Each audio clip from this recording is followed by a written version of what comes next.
Hello मेरे प्यारे बच्चे, कैसे हैं आप सब। आप सभी को नव वर्ष की बहुत बहुत शुभकामनाएं। 2026 आप सभी मैट्रिक विद्यार्थियों के लिए ऐसा वर्ष होने वाला है जो आपको आपकी ज़िंदगी का पहला सर्टिफिकेट देगा कि आप बचपन में कितना ज़्यादा मेहनती और डिसिप्लिन थे। तो इसी दौरान हम आपको थोड़ी सी सहायता करने के लिए संस्कृत का पहला और सबसे जटिल चैप्टर जो सीधा उपनिषद से हूबहू छाप दिया गया, जिसके वजह से YouTube पे महान महान विभूति लोग कुछ भी उटपुटांग व्याख्या किया जा रहा है, तो उनके एक एक शब्द को हम क्या करेंगे, आपको तोड़कर बताएंगे और यहां तक ये भी बताएंगे कि कौन सा शब्द में कौन सी संधि हुई, कौन सा जो है कारक लगा, जिसके वजह से शब्द का ये रूप बदलकर सामने आ गया है। तो मेरे प्यारे बच्चे, आप सब मेरे साथ जुड़े रहिए अंत तक और अपने आप को बेहद मजबूती के साथ बिहार बोर्ड मैट्रिक परीक्षा 2026 के लिए तैयार कर लीजिए द साक्षी क्लासेस के साथ में। चलिए हम सब आगे बढ़ते हैं इस चैप्टर की ओर।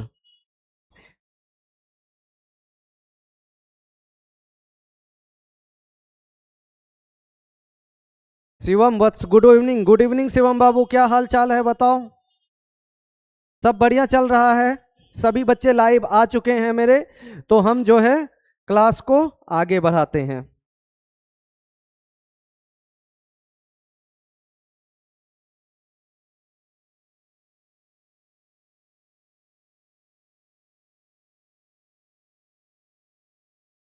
एक ही वीडियो के अंदर मेरे प्यारे बच्चे, एक ही वीडियो के अंदर आपका चैप्टर का एक्सप्लेनेशन, उसके बाद साथ ही साथ उसका लॉन्ग क्वेश्चन और उसका शॉर्ट क्वेश्चन, मतलब सिर्फ एक क्लास में पूरे चैप्टर का पूरी तरह से ऑपरेशन करके रख देंगे, जैसे कि साइंस वाले सर धागा खोलते हैं। ठीक है, तो चलिए हम लोग इस चैप्टर को खत्म करते हैं। तो मंगलम, देखो मंगलम का मतलब होता है शुभ। मंगलम का क्या तात्पर्य होता है? शुभ। बोलते हैं सब मंगल हो, अर्थात सब शुभ हो।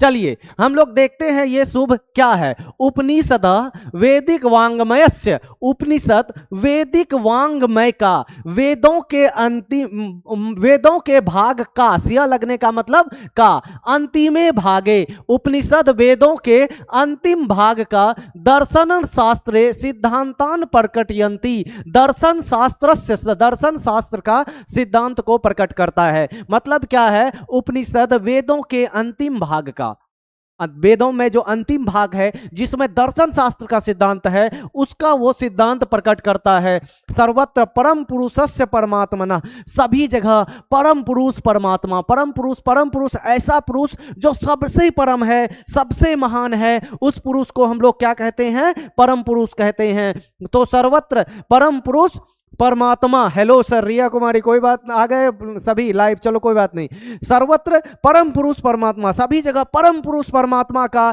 महिमा प्रधानतः गीते, महिमा प्रधानतः गाया जाता है। तेन परमात्मा, उस परमात्मा जगत व्याप्त अनुशासित, जगत जो है व्याप्त है, अनुशासित है, चास्ति है चा अस्ति।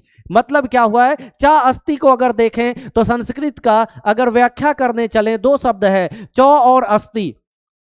तो चौ का मतलब और होता है, आप लोग जानते हैं, और ये और कहां आया है? ये और आया है इन दोनों के बीच। वो क्या है? व्याप्त अनुसार। यहां देखो टाइपिस्ट महोदय एक शब्द यहां से गायब कर दिए।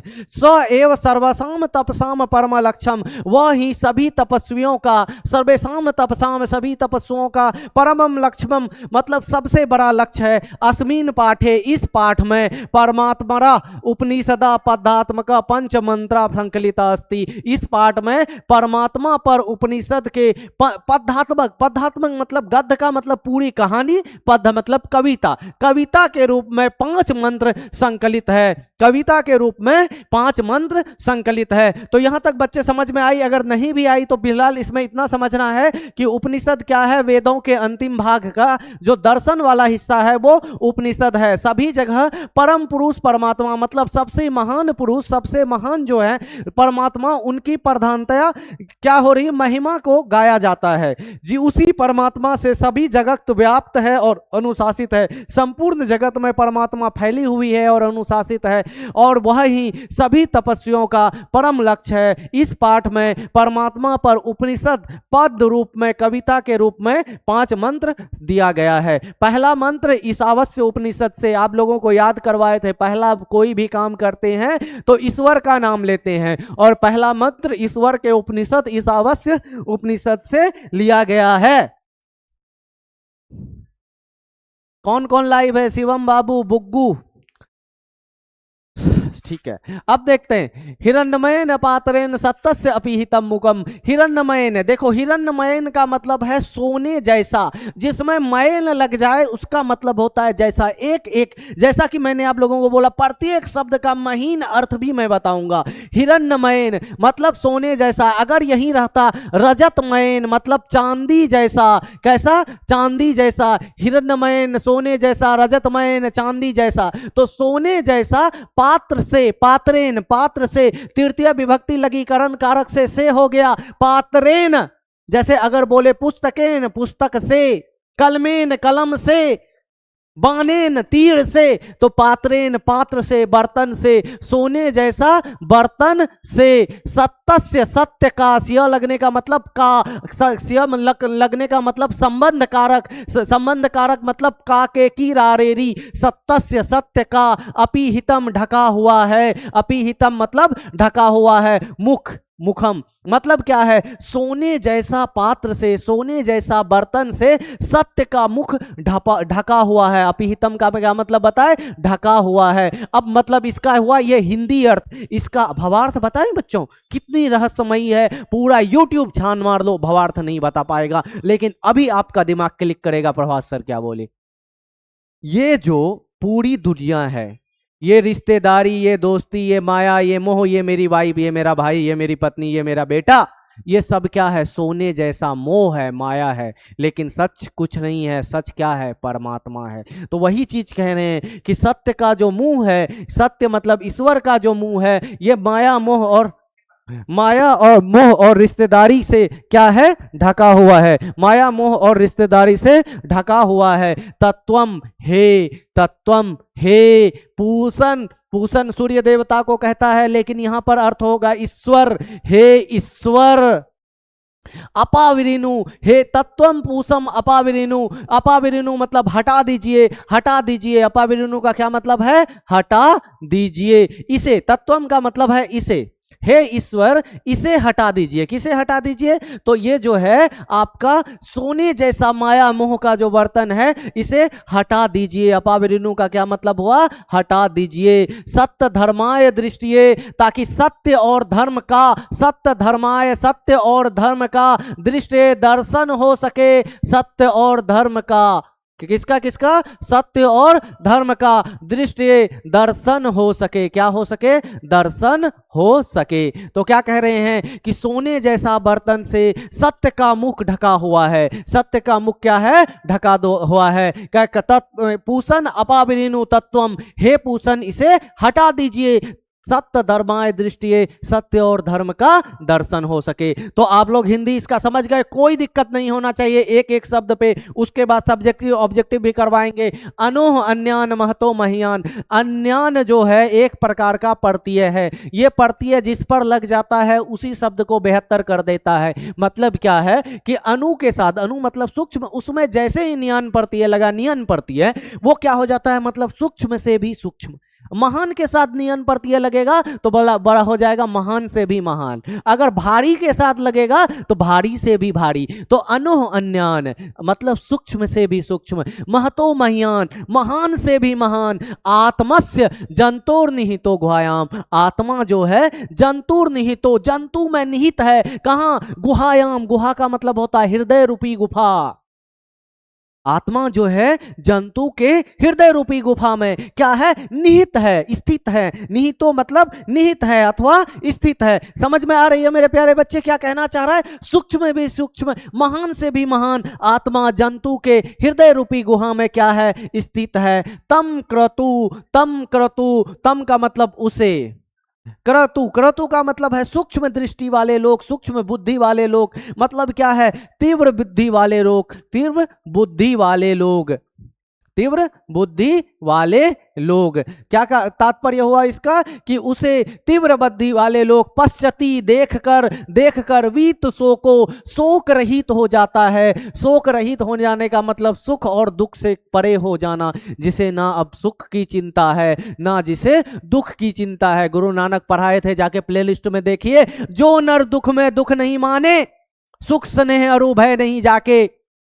उसी प्रकार मतलब क्या हुआ, वो शोक रहित हो जाता है, सुख और दुख से परे हो जाता है। धातु प्रसादात महिमान आत्मना, इसका देखिए महान महान आपके यूट्यूबर टीचर इस सब पूरे लाइन का कोई मीनिंग ही नहीं बताया, खींच के निकल गया।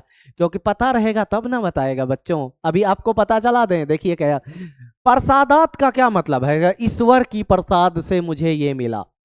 प्रसादात का क्या मतलब हुआ, प्रसाद कृपा। प्रसाद का क्या मतलब हुआ, कृपा। ईश्वर की प्रसाद से मुझे क्या मिला, ये मिला, तो मतलब ईश्वर की कृपा से मिला। ये धातु का तात्पर्य, ये धातु आया है भाव अर्थ में ईश्वर या गुरु के लिए। किसके लिए आया है, ईश्वर या गुरु के लिए। ईश्वर या गुरु के लिए, क्या गुरु के कृपा से, गुरु के कृपा से या ईश्वर की कृपा से। प्रसादात ईश्वर, धातु प्रसादात ईश्वर की कृपा से। महिमान आत्मनः, महान आत्मा। महिमान जा, महिमा का मतलब महिमा, उसकी बड़ाई, उसकी गुणवत्ता। अच्छा, आत्मनः आत्मा का, आत्मा का।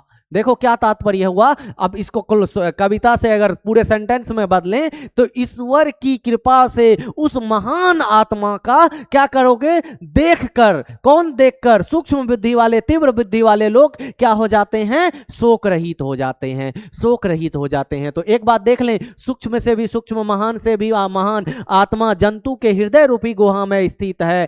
उसे तीव्र बुद्धि वाले लोग ईश्वर की कृपा से उस महान आत्मा की या आत्मा की महिमा को देखकर, क्या है, तीव्र बुद्धि यहां से लेंगे, उसके बाद ही जोड़ेंगे, फिर उधर जाएंगे। तीव्र बुद्धि वाले लोग उस आत्मा को ईश्वर की कृपा से, आत्मा की महिमा को देखकर शोक रहित हो जाते हैं। आत्मा की महिमा को देखकर क्या हो जाते हैं, शोक रहित हो जाते हैं। तो तोड़ दिए ना पूरे यूट्यूब में इस लाइन को, कोई नहीं बताया, सर्च करके देख लो, कोई बताया ही नहीं है, और बताया भी है तो अर्थ का अनर्थ बताया है। ठीक है, अब हम लोग देखिए, सत्यमेव जयते, क्या जानते हैं आप लोग, सत्य की जीत होती है। नहीं बच्चा, ये तो अर्थ नहीं है। कम से कम सबसे बड़ा सेंटेंस सत्यमेव जयते, मुंडक्यो उपनिषद से लिया गया ये सेंटेंस। सब बोलते हैं सत्य की जीत होती है। रे घंटा, सत्य की जीत हो, ये अर्थ है इसका। सत्यमेव जयते का क्या अर्थ है मेरे प्यारे बच्चे, सत्य की जीत हो। ये एक प्रकार का प्रे है, प्रार्थना है। सत्यमेव जयते मतलब सत्य की जीत हो। ना निरीतम, नहीं, निरीतम मतलब झूठ की, झूठ की नहीं, झूठ की नहीं, झूठ की नहीं, मतलब क्या है, सत्य की जीत हो, झूठ की नहीं। सत्येन पंथा, कौन कौन लाइव आ गया एक बार देख लें। शिवम वत्स, हाँ, Sujal Maurya, Ishaq Khan, good evening sir, good evening. और कौन कौन है, बताओ बताओ, बहुत सारे लोग लाइव हैं। और सर शेयर करो। कृष्णा बाबू गायब है, रिया लाइव है, चलो कोई बात नहीं, हमारे प्रधान मुख्यमंत्री साहब हैं लाइव। चलो थोड़ा शेयर कीजिए आप लोग, दोस्त को कॉल कीजिए। कहां तक छुट्टी मनाते रहोगे तुम लोग यार, कब तक। चलो क्या कह रहे हैं, सत्य की जीत हो, झूठ की नहीं। सत्येन पंथा विततो देवयाना। सत्येन पंथा, सत्येन पंथा का क्या तात्पर्य है, सत्य के द्वारा, सत्येन सत्य के द्वारा, पंथा रास्ता, विततो विस्तृत होती है, किसका, देवयान का। देवयान मतलब देवताओं तक जाने वाली गाड़ी या देवताओं का गाड़ी।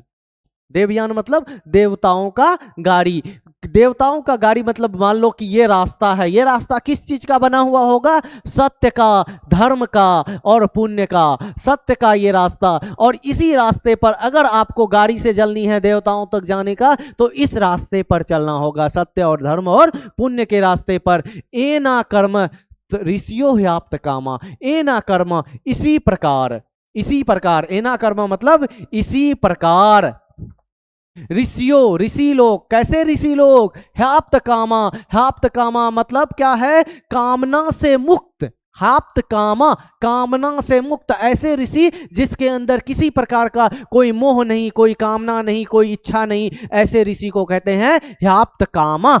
इसी प्रकार ह्याप्त कामा, कामना रहित ऋषि लोग, कामना रहित ऋषि लोग, यत्र तत् सत्यस्य परम निधानम, यत्र तत् मतलब वह, सत्य से सत्य का, परम निधान तक, तत्र मतलब जहां, तत्र यत्र मतलब यहां, सत्य का परम निधान है। देखो क्या मीनिंग कहना क्या चाह रहा है, या कि सत्य की जीत हो झूठ की नहीं, सत्य के ही द्वारा देवयान का रास्ता विस्तृत होता है। और इसी प्रकार, किस प्रकार, तो सत्य के मार्ग पर चल के कामना रहित ऋषि लोग उस सत्य से परम निधान पर मिल जाते हैं, मतलब उस सत्य के परम निधान अर्थात ईश्वर को प्राप्त कर लेते हैं, उस सत्य के परम निधान को प्राप्त कर लेते हैं, ईश्वर को प्राप्त कर लेते हैं। चलिए हम लोग आगे बढ़ते हैं। क्या कहना चाह रहा है, ये कहना चाह रहे हैं यथा नद्यः स्यन्दमाना समुद्रे अस्तम गच्छन्ति नाम रूपे विहाय तथा विद्वान नाम रूपम विमुक्त परात परम पुरुषमुपेति दिव्यम। क्या मतलब है इसका, कि यथा नद्यः स्यन्दमाना, जिस प्रकार नदियां बहते हुए समुद्रे अस्तम, समुद्र में जाकर, समुद्रे अस्तम गच्छन्ति नाम रूपे विहाय, जाता है अपने नाम और रूप को छोड़कर। क्या तात्पर्य है मेरे प्यारे बच्चों, कि जैसे मान लीजिए ये समुद्र है, क्या है, इस समुद्र है, इस समुद्र में हमारे मिस्टर सुजल बाबू जाके डूब के मछली पकड़ के ला रहे हैं, ठीक है, तो ये समुद्र है, इस समुद्र में बहुत सारी नदियां, कौन कौन सी नदियां, मान लीजिए ये आपकी गंगा आके मिलती है, उसके बाद मान लीजिए यमुना मिलती है, ब्रह्मपुत्र मिलती है, सिंधु मिलती है, सब मिल जाने के बाद क्या पता चलेगा कौन सी नदी का पानी कौन सा है, नहीं पता चलेगा। कैसे, क्या होता है, नदी का नाम, नदी का रूप सभी जाकर समुद्र में विलीन हो जाती है, समुद्र में सब एक जैसा हो जाता है। जिस प्रकार नदियां अपने नाम और रूप को छोड़कर क्या होता है, समुद्र में मिल जाता है। यथा नद्यः स्यन्दमाना, बहते हुए, स्यन्दमाना बहते हुए, समुद्रे अस्तम, समुद्र में जाकर, गच्छन्ति जाता है, जाता है, समुद्र में, समुद्रे अस्तम, समुद्र में, गच्छन्ति जाता है, नाम रूपे विहाय, नाम रूप को छोड़कर, तथा उसी प्रकार विद्वानम नाम रूपाद विमुक्तम, विद्वान जो है नाम और रूप से विमुक्त होकर, विद्वान अपने नाम और रूप से विमुक्त होकर, परात परम पुरुष मुपेति दिव्यम, परात परम, आपके पर, परा, परा का मतलब उस, परा, परा मतलब दूसरा, यहां मतलब परा का मतलब होता है जो आपके पहुंच से परे हो, ठीक है, परम पुरुष मुपेति दिव्यम, पुरुष उपेति, यह देखो उपेति का तात्पर्य, पुरुषम उपेति लिखा हुआ है, संधि हुआ है यहां पर, पुरुषम जोड़ उपेति, उपेति का तात्पर्य है प्राप्त कर लेता है, किसको, दिव्यम पुरुषम, दिव्य पुरुष को, उस परम दिव्य पुरुष को प्राप्त कर लेता है। कौन, विद्वान, जो विद्वान है अपने नाम और रूप को छोड़कर उस दिव्य पुरुष को, दिव्य पुरुष को प्राप्त कर लेता है। उपेति का मतलब क्या है, प्राप्त कर लेता है अपने नाम और रूप को छोड़कर। मतलब क्या है, जो अपने नाम और अहंकार में रहे, आई एम द डॉन मतलब अहंकार, तो उसे ईश्वर की प्राप्ति नहीं हो सकती, ये कहना चाह रहा है। क्योंकि अगर आप ईश्वर की प्राप्ति करना चाहते हो तो आपको अपने नाम और रूप को छोड़ना पड़ेगा, अपने अहंकार को त्यागना पड़ेगा। चलिए कोई बात नहीं, आगे बढ़ते हैं हम लोग। वेदहमेतम पुरुषम महानतम, अलग सा अनोखा सा अर्थ बताया जा रहा है, लेकिन हम कुछ बता रहे हैं, देखिए क्या है यहां पर, देखो क्या है, वेद अहमेतम, अहम एतम, टूट गया, अब निकालो। यहां वेद का मतलब वेद नहीं है मेरे प्यारे बच्चे, यहां वेद का मतलब है ज्ञान। क्या है, ज्ञान, ठीक है, ज्ञान। अहम मुझे, मेरा, हमें, अहम मतलब मैं होता है ना, यहां अहम एतम का है, इसका मतलब है मुझे, मुझे ज्ञान है। किस चीज का ज्ञान है, मुझे ज्ञान है, पुरुषम महानतम, उस महान पुरुष का। यहां जो है वेद खुद एक रूप में आकर कहता है मुझे ज्ञान है उस महान पुरुष का। महान पुरुष कौन? ईश्वर। महान पुरुष कौन? ईश्वर। मुझे ज्ञान है उस महान पुरुष का। कौन महान पुरुष? आदित्य वर्ण तमसः पराशयत। अब जिस वो ज्ञान है जो ज्ञान आदित्य वर्ण, आदित्य मतलब सूर्य की रोशनी, आदित्य का वर्ण सूर्य की किरण, सूर्य की रोशनी, तमसः परास्तात, तमस को परास्त कर देता है। तमस मतलब अंधकार को परास्त कर देता है। इसका एक अर्थ बताते हैं। क्या कहना चाह रहा है? वेदों का ज्ञान, अगर वेद का वेद ही ले, वेदों का ज्ञान पुरुषों को महान बनाता है। जिस प्रकार सूर्य की रोशनी तमस अंधकार, तमस मतलब अंधकार, जैसे सूर्य की रोशनी पड़ी अंधकार खत्म, अंधकार को परास्त कर देता है। लेकिन यह सही अर्थ नहीं है। सही अर्थ क्या है? मैं जानता हूं उस महान आत्मा को जो सूर्य के वर्ण के तरह क्या करता है? अंधकार को परास्त कर देता है। मैं उस ईश्वर को जानता हूं जो सूर्य की किरण की तरह अंधकार को क्या कर देता है? खत्म कर देता है। तमेव विदित्व अत्येति, तमेव विदित्वा एति, उसे जानकर, तमे मतलब उसे, विदित्वा जानकर, उसे जानकर, मृत्युम अत्येति, ये देखो दो शब्द से जुड़कर बना है, मृत्युम जोर अत्येति। संधि मत करना, यहां संधि और समास दोनों एक साथ आ रहा है, इसीलिए कभी गहराई से ग्रामर को पढ़ेंगे, नेक्स्ट आप लोगों के छोटे भाई बहन पढ़ेंगे, क्योंकि अब यूट्यूब पे प्रभास सर हैं संस्कृत लेके, ठीक है। मृत्युम जोड़ अत्येति, जो मृत्यु को पार कर लेता है। अत्येति का मतलब है पार कर लेना। क्या कर लेना?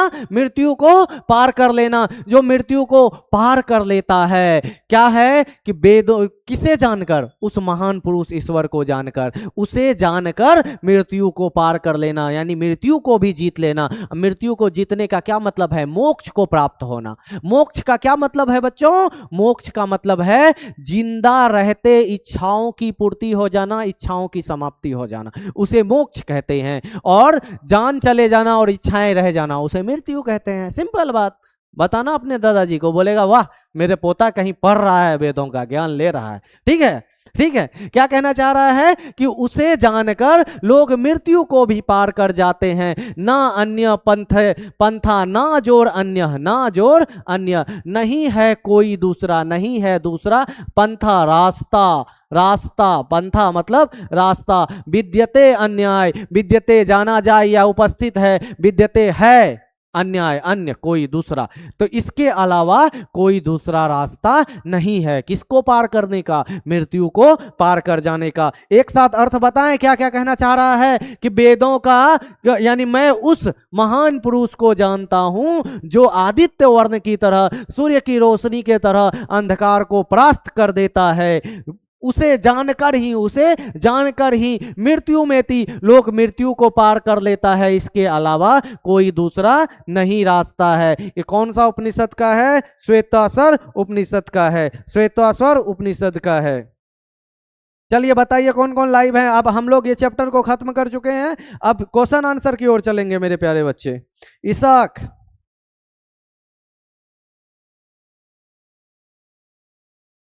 कहां चला गया? Mister MD Asfa, good evening sir. Daisy Khushboo, good evening sir, good evening. चलो कोई बात नहीं, सभी पढ़ रहे हो, सभी लाइव हो ना।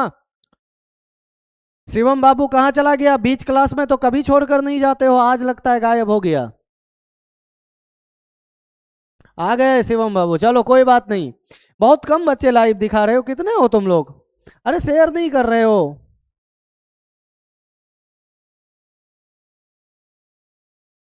वस्तुनिष्ठ प्रश्न, अब आप लोगों से क्वेश्चन आंसर कर लें। महान से भी महान क्या है? देखते हैं कौन क्या आंसर देता है। सभी का आंसर चाहिए हमको।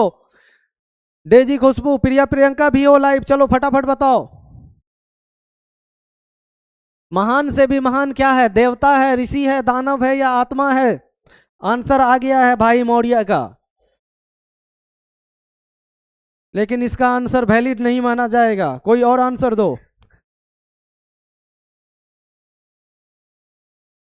चलो शिवम बाबू बहुत शानदार, पल्लवी कश्यप बहुत शानदार। वेद रूपी शास्त्र क्या होता है? नित्य, अनित्य, कृत्य, भृत्य। वाह क्या ऑप्शन दिए हैं मेरे टाइपिस्ट महोदय। चलो फटाफट बताओ, वेद रूपी शास्त्र क्या होता है? नित्य अनित्य। देखो बाबू, इसके बाद सब्जेक्टिव भी है, क्योंकि आप लोगों का क्या उद्देश्य है? 98। और इसी क्लास के बाद 15 मिनट का एक छोटा सा क्लास होगा, जिसमें हम लोग क्या लिखेंगे? पत्र लेखन सीखेंगे संस्कृत का, जो 5 मार्क्स का फिक्स है। और आज के क्लास में जो बताया जाएगा वही आएगा बोर्ड में। प्रभात सर बोल दिए तो बोल दिए, ठीक है। वेद रूपी शास्त्र क्या होता है? नित्य का मतलब, अनित्य मतलब जो कभी है कभी नहीं है, नित्य मतलब जो हमेशा रहेगा। तो वेद रूपी शास्त्र क्या होता है? ईसाक का आंसर सबसे पहले, पल्लवी का आंसर। बहुत शानदार मेरे बच्चे, चलिए आगे बढ़ते हैं। यह संपूर्ण संसार किसके द्वारा अनुशासित है? परमात्मा के द्वारा, साहित्य के द्वारा, आत्मा के द्वारा? बताइए फटाफट।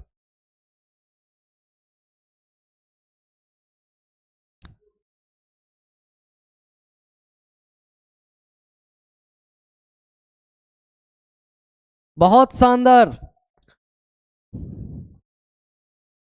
ये इनवैलिड आंसर को टिक लगा दिए फिर हम।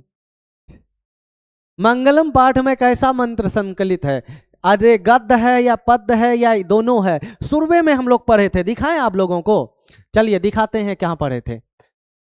देखिए क्या था मंगलम पाठ में, ये कैसा है? पद्य के रूप में है। कैसा है? पद्य के रूप में। तो चलिए कोई बात नहीं, बताइए आप लोग क्या होगा इसका आंसर? मंगलम पाठ में कैसे है ये? पद्यात्मक होगा। पद्य मतलब आपका। अब मंगलम पाठ का प्रथम मंत्र किस उपनिषद से लिया गया है? पहला पहला बार, पहला पहला प्यार, ईश्वर का नाम लेंगे। 4 का भी बहुत शानदार। 5 का बताओ पल्लवी बाबू, कहाँ? रिया बताओ 5 का। शिवम बाबू 5 बताओ। ईसाक बताओ 5। पहला पहला पहला कोई भी काम शुरू करते हैं तो ईश्वर का नाम लेते हैं। बहुत शानदार। चलिए, मैत्रेयी वर्णन किस उपनिषद में मिलता है? मैत्रेयी का वर्णन। अब बताओ आप लोग, अब फंसोगे। 5 का सी, बहुत शानदार। पल्लवी बहुत अच्छे आंसर दे रहे हो, सभी बच्चे बहुत प्यारे प्यारे आंसर दे रहे हैं। तुम ही हो।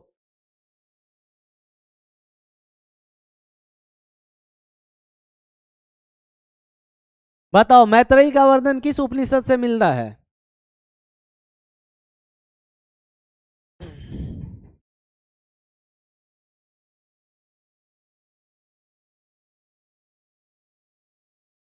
बहुत शानदार। चलो अच्छे बता रहे हो तुम लोग। मंगलम पाठ में कितने मंत्र हैं? प्रिया प्रियंका, तुम लोगों का आंसर शुरू हो गया। मंगलम पाठ में कितना मंत्र हैं?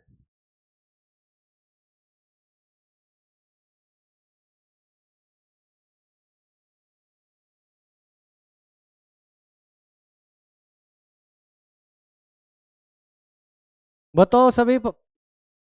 5 मंत्र हैं। कितने मंत्र हैं? 5 मंत्र। आप लोगों को पता होगा ना।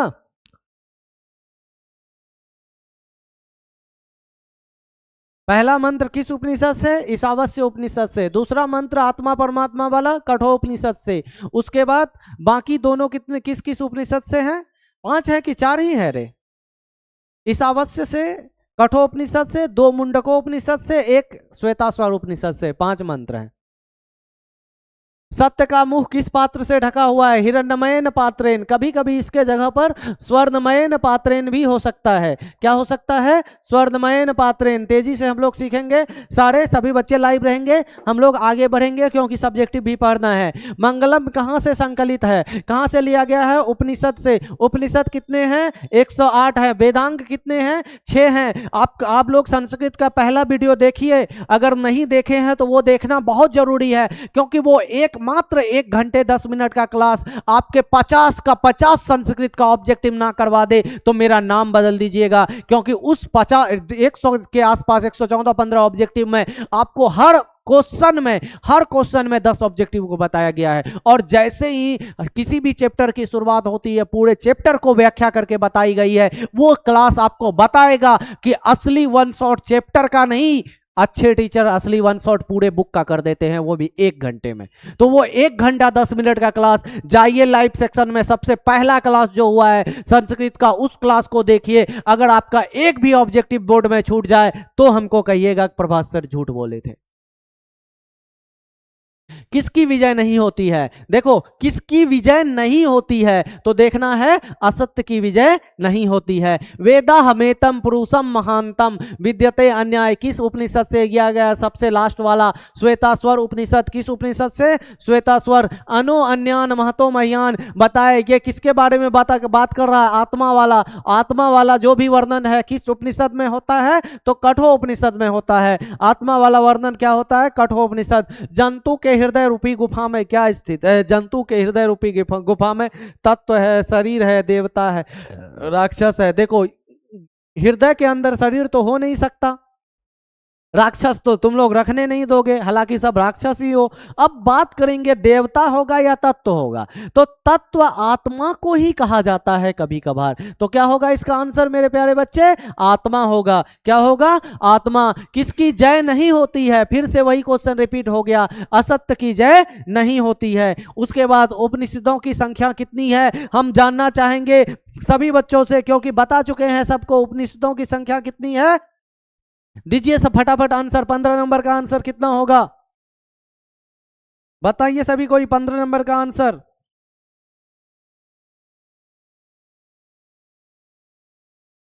आ गया आंसर क्या इसाक बाबू? दे रहे हो, सही आंसर दे रहे हो। हमारे मुख्यमंत्री साहब भी लाइव हैं, बिल्कुल सही। बी नंबर होगा आंसर, 108। ठीक है। अणु से भी छोटा कौन है? सूक्ष्म भी सूक्ष्म आत्मा है। क्या है? आत्मा। मंगलम पाठ में कितने मंत्र हैं? फिर से रिपीट हो गया, 5 मंत्र हैं। कितने मंत्र हैं? 5 मंत्र। देवलोक का मार्ग किससे प्राप्त होता है? हम रास्ता बना के बताए थे किससे प्राप्त होता है? सत्य से, धर्म से, दान से, पुण्य से। तो क्या होगा? सत्य होगा। क्या होगा? सत्य होगा। ठीक है। मृत्यु को वश में कौन कर लेता है? मृत्यु को वश में विद्वान कर लेता है, मृत्यु के पार चले जाता है। उपनिषद में किसकी महिमा का वर्णन मिला है? बताइए फटाफट। उपनिषद में किसकी महिमा का वर्णन मिला है? परम पुरुष। किसका? परम पुरुष। ये देखो पर पुरुष है, दूसरे पुरुष कौन? परम पुरुष। परम पुरुष परमात्मा का। किसकी जय होती है? सत्य की जय होती है। उसमें पहले क्वेश्चन में क्या था? किसकी जय नहीं होती है। इसमें क्या है? किसकी जय होती है। क्या समझ में आ रही सारे बच्चों को? पूरे क्लास को कर लेने के बाद इस चैप्टर में कहीं किसी को कोई दिक्कत नहीं होने वाली है। चलिए आगे बढ़ते हैं। बहती नदी कहाँ मिलती है? समुद्र में। बहती नदी कहाँ मिलती है? समुद्र में। उपनिषद के रचनाकार कौन हैं? अब बताइएगा कि उपनिषद की रचना किसने की है। 23 नंबर का आंसर बताइए फटाफट, हम तब तक कमेंट चेक करते हैं। वेदों के रचनाकार जो हो गए वही कौन होगा? उपनिषद का रचनाकार। चलो हिंट दे दिए, हिंट दे दिए, बताओ फटाफट।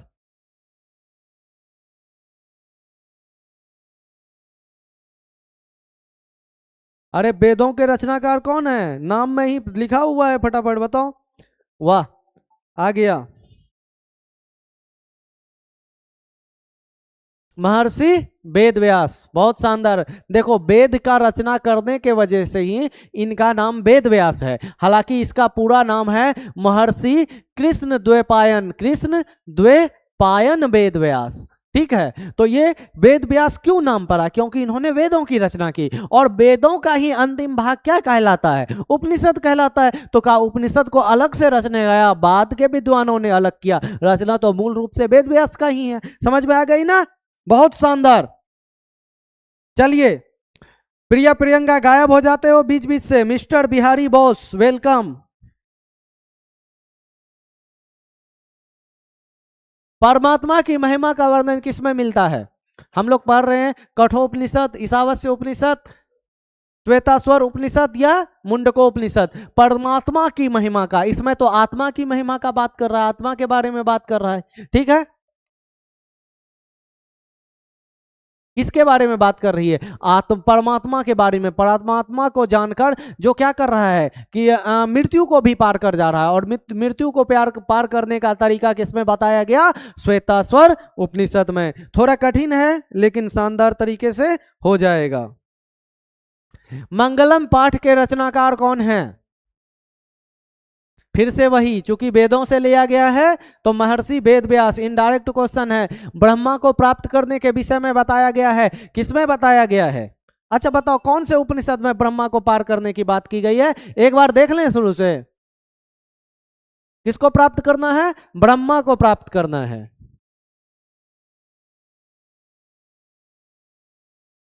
ये देखो मुंडको उपनिषद में सत्यम ये ना कर्मस्य ऋषियों है आप्त कामा, इस क्रम से कौन सा है आप्त कामा? कामना रहित ऋषि लोग उस सत्य परम निधान को प्राप्त कर लेता है। किससे? किसके बारे में बात कर रहा है?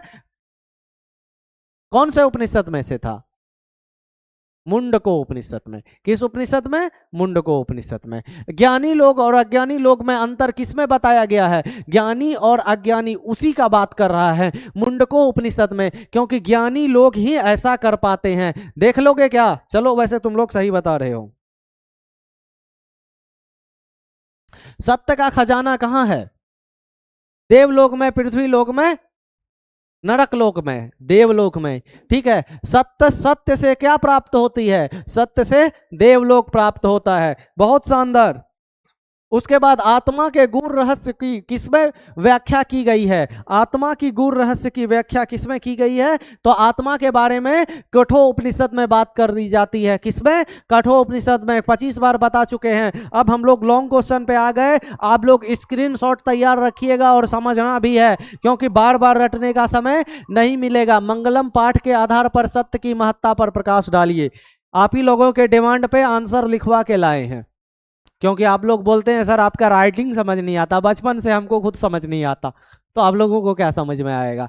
तो मंगलम पाठ के आधार पर सत्य की महत्ता, सत्य की महत्ता का वर्णन करते हुए महर्षि वेद व्यास कहते हैं, क्योंकि मंगलम पाठ बोला है तो कौन सा होगा? ऋषि वेद व्यास कि हमेशा सत्य की ही जीत होती है। किसकी होती है? सत्य की। मिथ्या कदापि नहीं जीतता है। सत्य से ही देवलोक का रास्ता प्रशस्त है, खुलता है। प्रशस्त मतलब खुलता है। मोक्ष प्राप्त करने वाले ऋषि लोग भी सत्य को प्राप्त करने के लिए ही देवलोक जाते हैं, क्योंकि देवलोक ही क्या है? सत्य परम निधानम, सत्य का परम निधान है। महान लोग संसार रूपी सागर को कैसे पार करते हैं? तो श्वेतास्वर उपनिषद में ज्ञानी लोग और अज्ञानी लोग में अंतर स्पष्ट करते हुए महर्षि वेद व्यास कहते हैं कि अज्ञानी लोग अंधकारमय स्वरूप और ज्ञानी प्रकाश स्वरूप हैं। क्या कहते हैं? अंधकार में क्या है?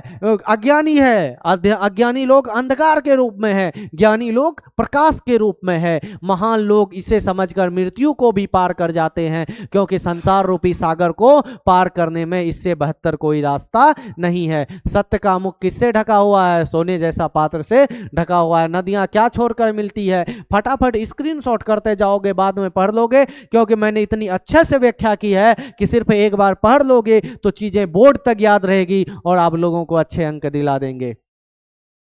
मंगलम पाठ नहीं, देखो बिहार बोर्ड में क्वेश्चन आंसर हिंदी में ही पूछी जाती है, हालांकि बुक संस्कृत है। खास के बुक के अंदर का क्वेश्चन आंसर बहुत सारे ऑब्जेक्टिव संस्कृत में हो सकते हैं। लेटर लिखवाते हैं संस्कृत में, ट्रांसलेशन करवाता है संस्कृत का, और वो जो होता है आपका पैराग्राफ दी जाती है संस्कृत का। लेकिन जब क्वेश्चन आंसर की बारी होती है तो उसको हिंदी में ही लिखना होता है। मंगलम पाठ के 5 वाक्यों का परिचय दे। मंगलम पाठ में 4 मंत्र, 4 मंत्र है, 5 मंत्र है। कितने मंत्र हैं? 5 मंत्र। ठीक है, पहला ईशावास्य उपनिषद, दूसरा आपका क्या है? दूसरा तीसरा 2 मंत्र, दूसरा कठोर उपनिषद से, तीसरा चौथा आपका मुंडको उपनिषद से, 5वां महत्व श्वेतास्वर उपनिषद से। तो कितने मंत्र हैं? 5 मंत्र हैं। 5 मंत्र क्रमशः ईशावास्य, कठोर उपनिषद तथा यहाँ पर देखो 4 उपनिषद हैं, लेकिन मंत्र टोटल 5 हैं, तो यहाँ 5 होगा आंसर। 4 उपनिषदों से लिया गया है। विशुद्ध आध्यात्मिक ग्रंथों के रूप में उपनिषदों का महत्व है। इन्हें पढ़ने से परम सत्ता की प्राप्ति, श्रद्धा उत्पन्न होती है। मतलब परम सत्ता के प्रति, परम सत्ता मतलब ईश्वर के प्रति श्रद्धा उत्पन्न होती है, सत्य की खोज की प्रवृत्ति होती है। तथा देखो आलस्य नहीं करना है, बोर नहीं होना है। जो बोरियत को झेलेगा वही सबसे ज्यादा जिंदगी में सफल होगा, क्योंकि नया काम करने में, कठिन काम करने में बोरियत होती है। सफलता नया काम और कठिन काम ही देता है। सारे रास्ते पर जो चल चुके हैं उस रास्ते पे चल के क्या ही हासिल होगा? अगर कुछ हासिल करना है नया रास्ता खोजना होगा, कठिन कार्य करने होंगे, बोरियत को झेलना है मेरे प्यारे बच्चे, क्योंकि हम अगर कठिन कार्य आज करना नहीं सिखाएंगे तो जिंदगी में जैसे ही कठिनाई आएगी आप जो है हार मानोगे, उस दिन कोसोगे कि प्रभास सर बोले थे कठिनाइयों का सामना करो, बोरियत का सामना करो। चलिए आगे बढ़ते हैं। मंगलम पाठ के आधार पर आत्मा की विशेषता क्या है? अब आत्मा की विशेषता हृदय रूपी गुफा में स्थित होती है। यह सूक्ष्म से भी सूक्ष्म है, महान से भी महान है। इस आत्मा को वश में नहीं किया जा सकता। विद्वान लोग शोक रहित होकर परमात्मा अथवा ईश्वर का दर्शन करते हैं। आत्मा का स्वरूप क्या है? पठित पाठ के आधार पर बताएं। कठोपनिषद में आत्मा के स्वरूप बड़ा ही अपूर्व और विश्लेषण किया गया है। इस तरह का शब्द का प्रयोग करोगे ना, पूरे 100% मार्क्स दिया जाएगा। 4 मार्क्स 5 मार्क्स के क्वेश्चन में 4 और 5 फूल दी जाएगी।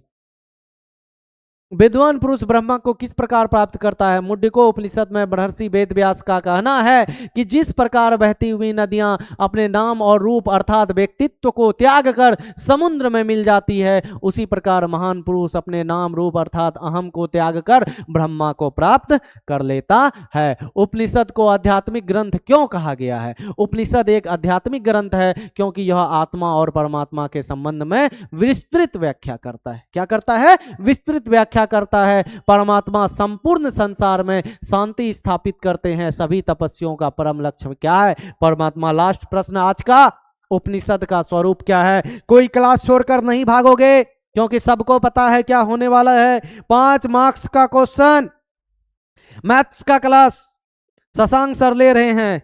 मुस्कान कुमारी, बच्चों स्वागत करो, कोई खास आया है क्लास में। इसका नाम हम मिर्ची मेहता रखे हैं, मेरा पुराना स्टूडेंट है। चलिए आगे करते हैं। ये टॉपर स्टूडेंट है 92% बिहार बोर्ड से।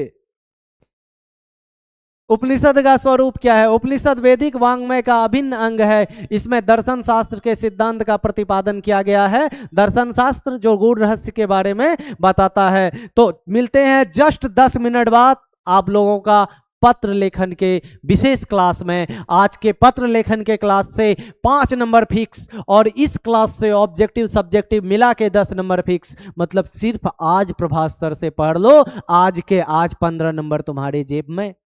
कितने रहस्य की बात है। चलिए मिलते हैं जस्ट कुछ देर छोटी सी चाय ब्रेक के बाद।